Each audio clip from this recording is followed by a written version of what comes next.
Welcome back, Ninja community and persons that might have watched my quality statement disclaimer video. If you haven't seen that already, you should probably go and check that out. In this video, I'm going to be covering some basic Nunchucku moves, okay? And you should probably have already watched my other video, because this is a continuation on that. And one of my words of advice, if you're going anywhere with a set of nunchucks, is where I would keep a set of nunchucks would be in a gym bag in my trunk. Going to or from like a gym or someplace where I could use these to work out with, or just as a workout tool in a survival kit. These make for a good workout tool because you use a completely different set of muscles than you would be lifting certain weights or doing push-ups, etc. So before I get into showing the techniques, I will get into my quality statement disclaimer, which is mostly for liability. Okay, so bear with me real quick. The viewer understands my quality statement disclaimer video, additionally agrees that this video could be treated as is with ballistic protection. In short, that means I don't have a seal on it, therefore I don't guarantee the techniques or your application of the techniques. And if you're watching this video with the intention of using its content to commit a crime, that is additionally a crime. Actually using my content in committing a crime is an additional crime. Okay, now if you've seen my other video, you should probably go check that out. I cover a few basic moves, and I talk about why it's important to learn even the simplest movements to move with those techniques, to learn to move with it. Just doing basic, simple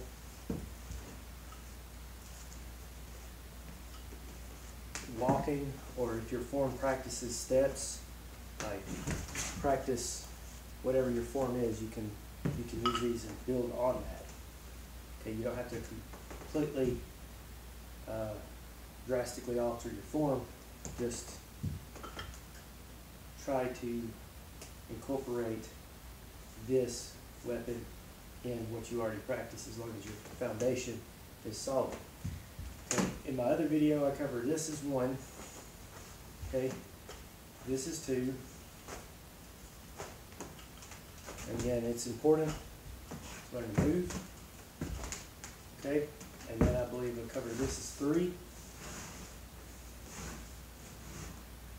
This is 4.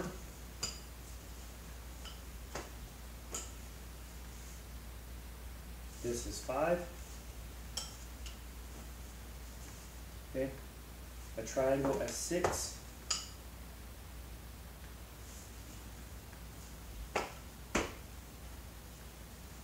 And it's also really important that whenever you begin a kaida or training, that you do that pop to check the rope.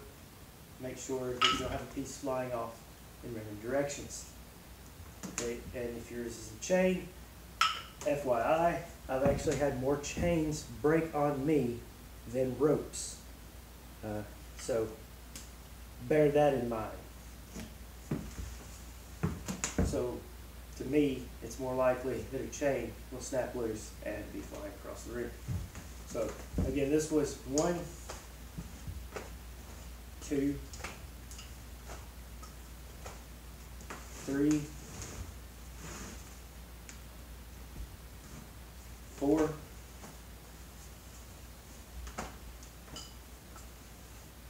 5,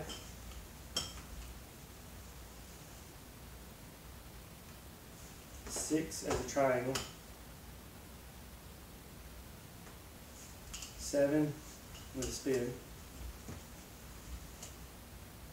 8 spin down and back,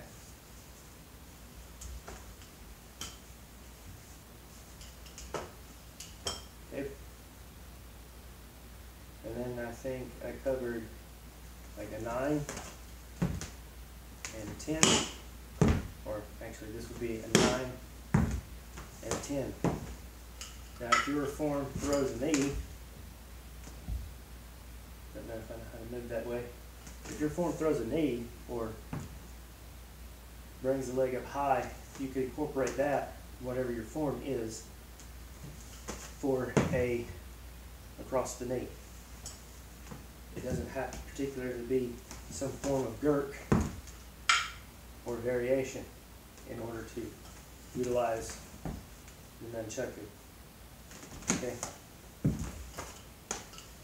So now getting, okay, this would be also in the other video. So from here, we go 11 and 12. This strike here, the practical application, I've seen some people kind of get it wrong. The thought that you are hitting someone with the end of it is a good way to describe to a student the motor function of what's going on here. However, this is mostly a strike to an opponent's hand. If they were holding something, it is more of a strike to the hand holding it. Okay? Or a catch. If there was something there, the spin catches, which would probably be the first thing I would show in this second video here. What I've shown before is all in my other video. So the next things that I would teach a student would be catches. Okay.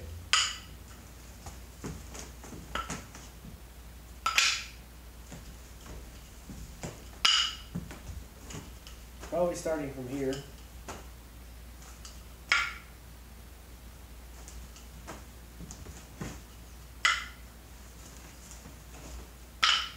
Okay. Because the next thing, well, let's see, we're getting into spins. This right here would be the first figure eight I would show. Okay. And once someone has gotten familiar with the movement and feels comfortable with moving around with it, I highly suggest they start doing that. Okay, so first figure eight, and then a variation. Okay, and then getting to this figure eight, and this is why I wouldn't show this one first, is if a student did not know how to stop with like a strike, right?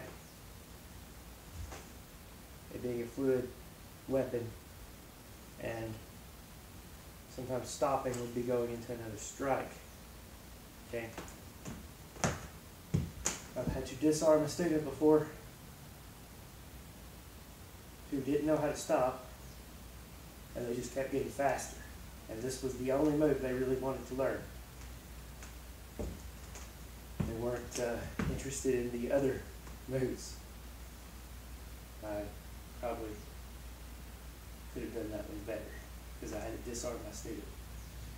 Okay, but the reason I don't show this one first is if they haven't learned how to stop it, and they haven't come to the concept of the flow of the weapon and it being a fluid weapon, controlling how the weapon falls. This move here, this figure eight,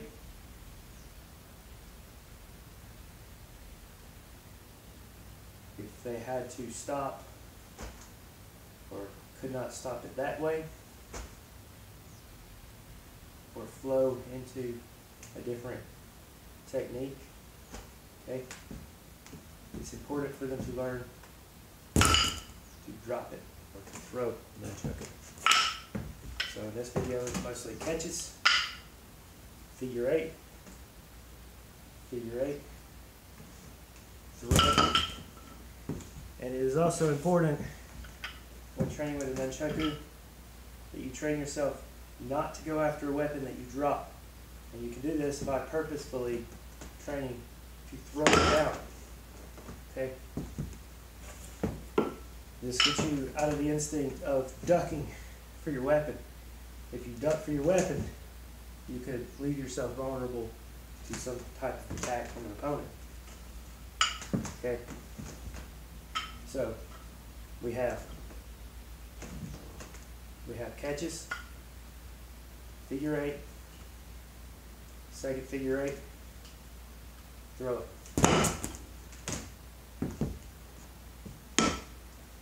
Now the next one I would show is, as we have talked about in the other video, at this point the student should probably be comfortable enough of doing this strike here. Okay? If they're beginning, they should get their stance wider and go at the leg. Okay?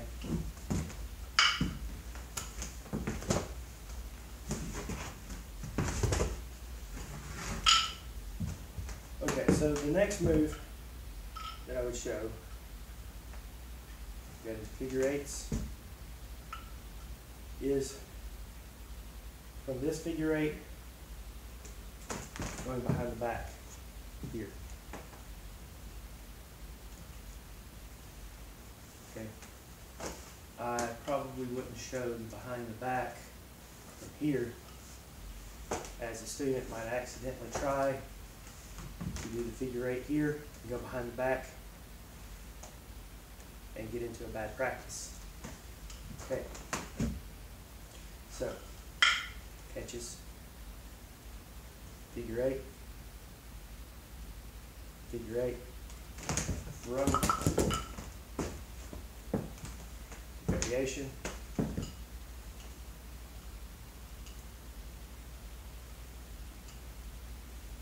and of course walking with it. Okay, and here.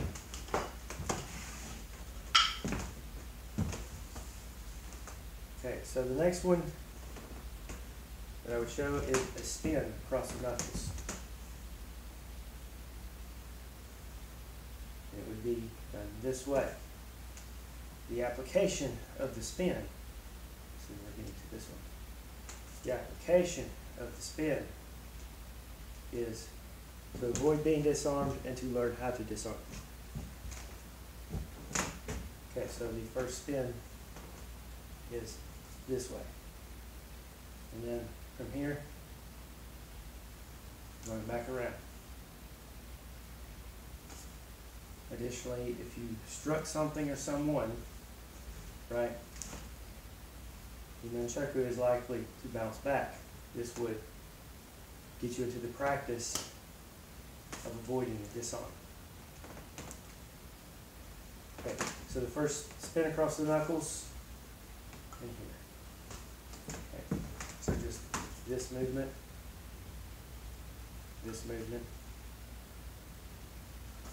work into this, and then from here,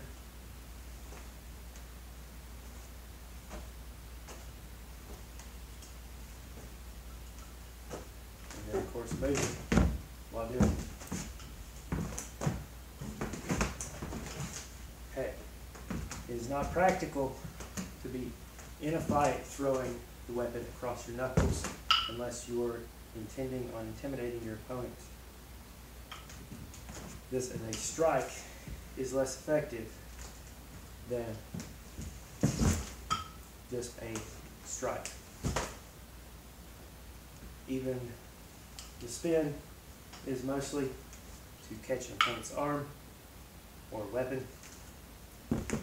So if you've watched my video so far, feel free to hit like hard like a ninja and subscribe to my channel to be alerted for when I do random videos on YouTube.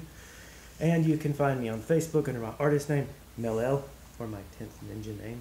That's M-E-L-E-O. And of course, subscribe to be alerted for when I do random videos on YouTube. And I have an Instagram, but I'm not telling you what my Instagram name is. You just have to go and figure that out for yourself. Okay, and you can share my video with people who are ninja, but not with people who ought to be ninja because they might accidentally learn something. And feel free to comment on this video And of course, check out my other videos on YouTube.